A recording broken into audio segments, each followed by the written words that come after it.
Hi there, I'm Richard Rice. I'm a PGA golf professional. In this video, I'm going to talk about how to use the trail leg in the downswing. Stay tuned.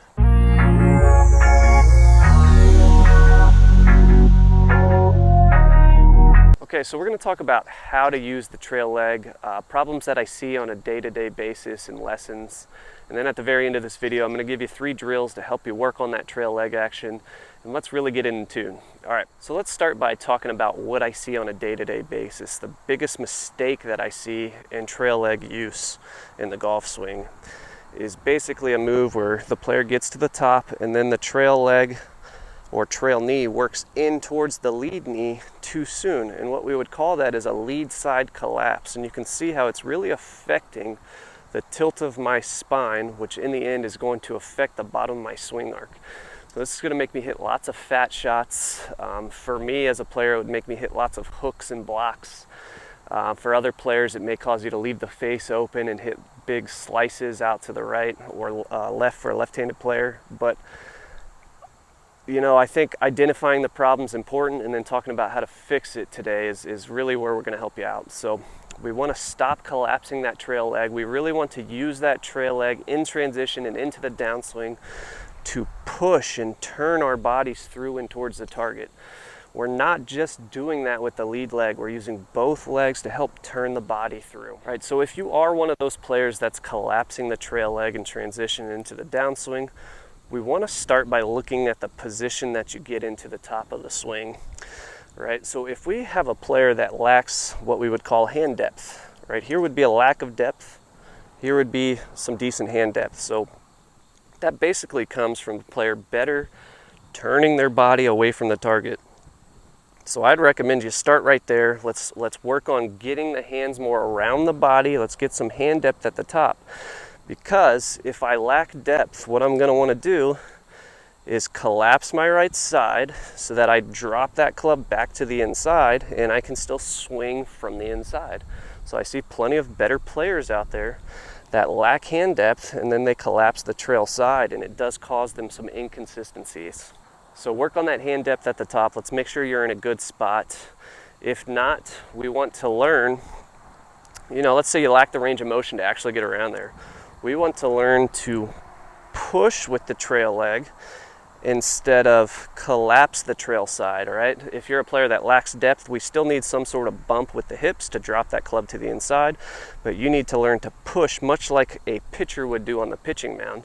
The pitcher's gonna push off the mound to fling their body down the mound to help generate some speed. We wanna do the same thing for a player that lacks hand depth. We're gonna push off the mound, and we're going to bump those hips towards the target to help us drop that club to the inside. We are not going to achieve that by collapsing the right side. All right, so let's say you're a player that has good hand depth but still collapses the right side. What we want to do now is give you 3 drills to be able to work on and understand how to use the trail leg properly. So drill number 1, pretty simple. We're going to take the lead leg and remove it from the equation. So basically what you do is you set up with your lead leg behind your front leg. It forces you to turn around that lead leg and use only the lead leg to hit this ball. So it's going to look much like this. I did lose my balance a bit. I would recommend that you swing a little slower than what I did there. So let's hit one more. We're going to slow that down a bit. There we go. And it really forces me to use that trail leg to help turn my body in transition into the downswing. All right, drill number 2. You may have seen this before. We're going to use what's called the step drill. So we swing the club back, take a step, and swing through. And the reason I like that drill for this problem is because it forces you to stay on your right leg or your trail leg much longer into the downswing as you're taking that step to the target. So here's an easy way to set that drill up. Take your regular setup. You'll drop your lead foot back to your trail foot. You swing back, take that step, swing through towards the target.